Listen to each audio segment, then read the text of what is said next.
Isang mapagpalang araw po ng Huwebes, October 2, 2025.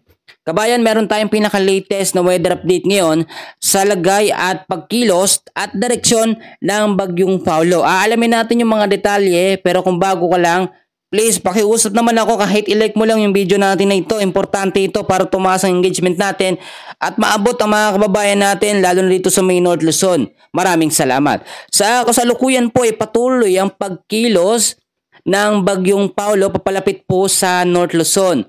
So ngayon alamin natin yung pinakadetalye. So huling namataan po ang Bagyong Paulo mga kababayan ko.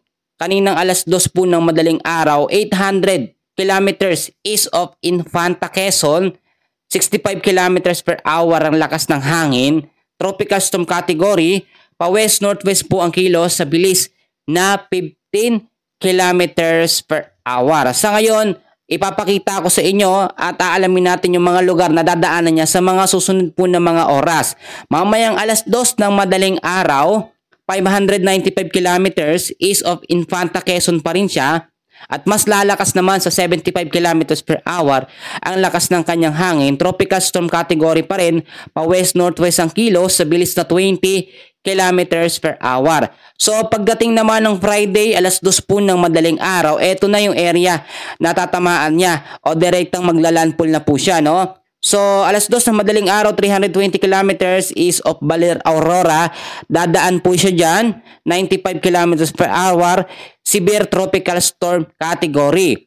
Pagdating naman ng alas 2 ng madaling araw ng Friday, eto na po, dito ho siya maglalandfall sa vicinity po ng Benito, Sullivan, Isabela bilang isang ganap na severe tropical storm category na may lakas ng hangin na 100 kilometers per hour. So kailan daw lalabas ng ating pare itong si Bagyong Paulo? Matapos po maglandfall sa Isabela, Friday po ng hapon.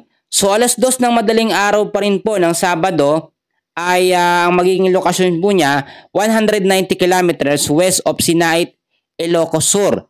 At pagdating naman po ng alas 2 ng hapon ng Sabado, 485 kilometers west of Sinait, Ilocos Sur pa rin siya. Pero nasa labas na ng ating Philippine Area of Responsibility. Tignan natin mga kaibigan dahil nga po sa banta ng Bagyong Paulo, nagtaas na rin ngayon ang pag-asa ng storm wind signal number 1 sa ilang bahagi ho ng Luzon. At habang mas lumalapit pa siya dyan sa may North Luzon, ay pataas po ng pataas ang warning signal at padami ng padami ang mga lugar. Ang signal number 1 natin, merong 1 lead time na 36 hours at meron pong range na wind speed na 39 to 61 kilometers per hour. Signal number 1 dyan po sa northern portion po ng Catanduanes. At possible mas madagdagan pa yung mga lugar na matatamaan po ng signal number 1 at possible itaas ito hanggang sa signal number 3. So alamin pa rin natin yung mga detalye dyan. So sa heavy rainfall warning natin mga kababayan ko dahil sa Bagyong Paulo, nakataas pa rin ang tinatawag ho natin na orange warning na meron pong 100 to 200 mm sa dami ng pag-ulan. Ngayong hapon po yun ng Huwebes hanggang sa Friday, dyan po sa may Cagayan, Isabela, Quirino, Aurora, Apayao, Abra, Benguet, Kalinga, Mountain Province, Ifugao at Nueva Vizcaya. 50 to 100 mm sa dami ng pag-uulan naman sa Ilocos Norte, Ilocos Sur, La Union, Pangasinan, Nueva Ecija, Tarlac, Zambales at sa may Bataan. Pagdating naman po ng Sabado ng hapon, October 4, 100 to 200 mm sa dami ng pag-uulan dyan po sa may Ilocos Sur at La Union.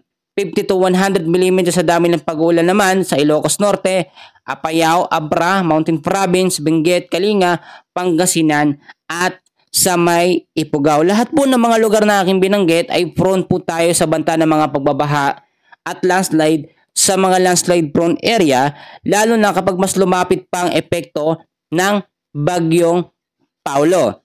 So yung mga lugar na dadaanan mga kaibigan ay possible na hindi na magbago kapag mas lumapit pa itong Bagyong Paulo dito nga po sa North Luzon. So may mga lugar pa rin tayong kino-consider at may dalawang senaryo pa rin tayo na tinitignan dito. Yung unang senaryo natin, mas mataas yung tsansa nito na hindi na magbago ang direksyon ng Bagyong Paulo at direktang tatama ho siya sa kalupaan po ng North Luzon. So may nagtanong sa akin kung maaapektuhan daw ba ang Metro Manila, Bulacan at Pampanga. Sa forecast natin mga kaibigan ko, mga kababayan, hindi naman direktang dadaanan ng bagyo yung mga lugar na yan. Metro Manila, Bulacan at Pampanga. Pero yung trap o extension ng hangin ng Bagyong Paulo ay makakaapekto dito po sa mga lugar na yan. Yung pangalawang senaryo natin, makinig ka. Yung pangalawang senaryo, dahil po sa easterlies, yung hangin po nito ay pababa. Possible na itulak niya pababa. Ito pong tinatawag natin na area of probability o yung parang apa at direksyon nitong Bagyong Paulo pababa. Ibig sabihin, pag mas bumaba pa ang Bagyong Paulo, ay maapektuhan niyan ang ilang bahagi ng Metro Manila, Bulacan, Pampanga, ilang bahagi ng Bicol Region. So mag-ingat po tayo sa mga posibilidad na pwedeng mangyari, lalo na hanggat hindi pa naman direktang naglalandfall sa area ng Isabela ang Bagyong Paulo. So ang nakikita natin dito, kahit nga po magiging isang severe tropical storm category ang Bagyong Paulo pag landfall sa Isabela, may tsansa pa rin ito na humina kapag ka direktang naglandfall na sa kalupaan ng ating bansa. Paglabas naman ito ng ating Philippine landmass ay ito ay magiging isang ganap na typhoon category. At paglabas ng ating Philippine Area of Responsibility, magiging isang ganap pa rin na typhoon category. So yung mga senaryo na yan, kino-consider natin. Kaya ngayon pa lamang po, nagbigay na ng babalaang pag-asa. Kaya nga po nagtaas agad ng signal number 1 at possible ngayong araw din ay mas madagdagan pa yan. So anong category naman daw o anong pinakamataas na signal ang posibleng maitala kapag direkta naglandfall na ang bagyo? Diyan nga po sa may area ng Isabela. Dahil severe tropical storm category ang magiging categorize itong Bagyong Paulo, possible yan na umabot hanggang sa signal number 3. Pero kapag naging typhoon naman ito sa labas ng ating Philippine Area of Responsibility, yung trap or extension ng kanyang hangin, categorize pa rin yung mga lugar na maapektuhan hanggang signal number 4. So mag-ingat pa rin tayo sa mga posibilidad na pwedeng mangyari.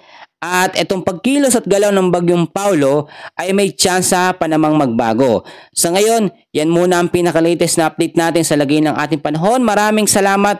God bless po at magandang araw po sa inyong lahat.